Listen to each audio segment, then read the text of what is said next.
Hello, welcome back to my channel, or if you're new, welcome to my channel. My name is Sophie and today I thought I'd bring you another au pair teaching video. Today is actually going to be showing you the books that I use with the kids.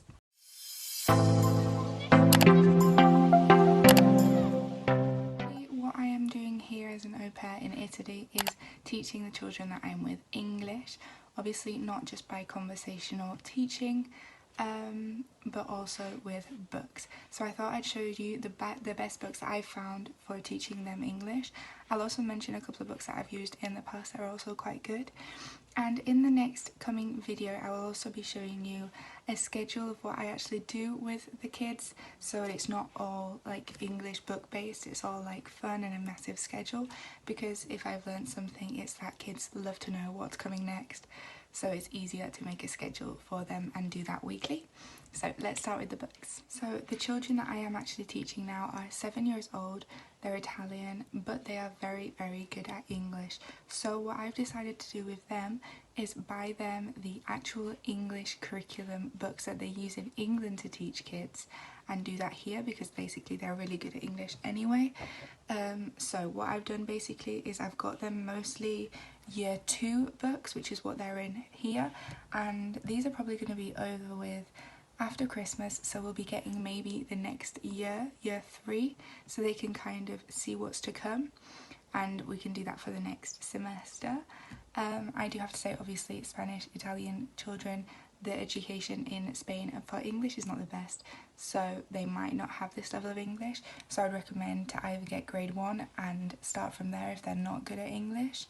But anyway, first I'd like to show you one which is like a very easy book for the kids to do, and it's called the Jolly Phonics activity book. There are 7 of these books and they're like the thinnest things ever, and basically every book you get certain like sounds or phonics that they're doing.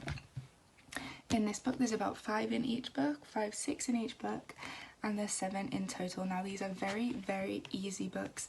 If you can see here, you get the sound, something to colour in, learning different words with that sound, and then there's also stickers in this book, and basically they just stick it in and learn some new words with every sound. Now this for these kids is pretty easy, they do go through this quite quickly. If your children are not that good at English, then these would be really good, and basically we just do these at the end of every day, so because it's a sticker book it's kind of really fun, they enjoy it, so even if they are good at English it's quite good to kind of wind down after like the rest of the books. Then we have this one here. This is the KS1 English Grammar, Punctuation and Spelling, and this, as I said, is the year 2. Now this is really good. It's jam-packed with everything. It starts off with grammar, so you've got nouns, verbs, everything like that. Then it goes to sounds, and from sounds it moves on to punctuation. I think this was punctuation. So it has a lot in this book. Now we only do maybe 1 a day, and maybe not even that, because each page is a different explanation. So it basically has, at the top it explains what you're going to be doing, and then it has some exercises, and then you tick how well they did it. Also that's very good, like to tick, give them stickers or whatever in each page in each book, because they love knowing how well they've done. And what I do with this, as it's such a small book, is every sound or every page that we do, the next day we do in our notebook. So it's a really good idea also to get notebooks for each of the children, and there we do kind of like writing stories, so they practice writing. We do mini exams so they can practice new words that they've learned, and we also rewrite everything we've done in all of these books. We rewrite them into the notebook just so that it's like practicing again and again. And I think once these books are finished I'm going to be doing also some printing out of just pages online for practicing more and more what they've already done. So for kids, they do forget quite easily, so it's very good to keep reminding. So that's why I recommend doing books, notebooks and printouts, just however much you can practice the better. Book number 2, we have this one here, and this is again, as you can see, national curriculum. So these are all that they actually use in England, and this is English practice. Now this is ages 6 to 7, so they are 7 years old. So as soon as we finish this, we're going to be moving on to the 7 to 8 or 8 to 9, the next book basically, so they can practice a little bit more.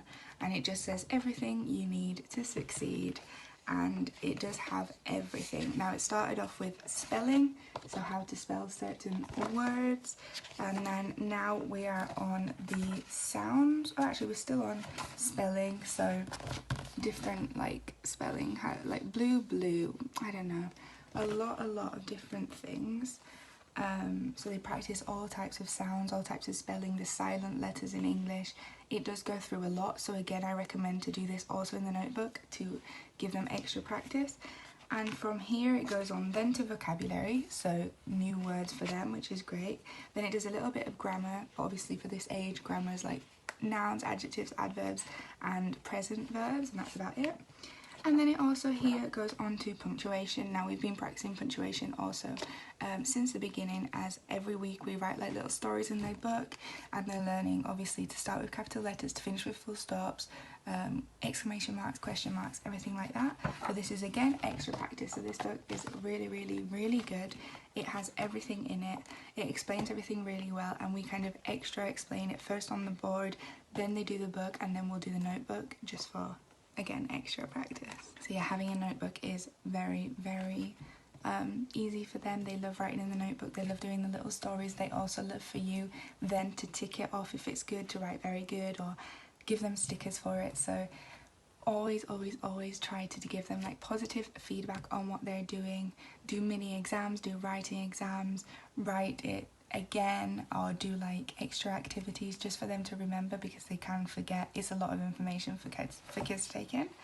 So yeah, these are really good books to start off with, and I think I'm probably going to be continuing with these books again next month. As I said, I would mention also what I used before. Now when I was working in the academy, we used Kids Box. Obviously it depends on the year they were in, so my kids were anything like Kids Book 1, Kids Book 2, Kids Box 5, so just depending what year they were in, they got that number.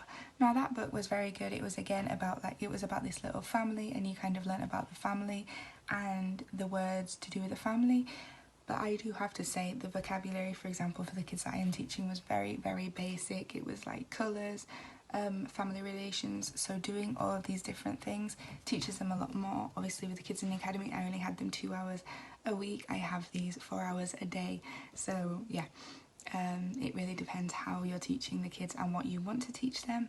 But there's a lot of things out there. Just look online. The Cambridge English books are very good for children. Obviously for adults there's a lot more, but also for adults I would just recommend, if they're practicing for an exam, or if you're practicing for an exam, to actually do exam papers, to just do extra vocabulary, extra grammar, extra conversational classes, instead of really focusing on a book, because in the end you lose time kind of passing through the book and you're not actually really learning. So that's everything for this video. Please subscribe if you haven't already, because the next video will be talking about the schedule that I have with the children. So I really hope you like this and you like that, and you stay tuned for all the rest. And if you didn't know, I'm also doing English teaching videos, so please stay along for that, and I'll see you in the next video.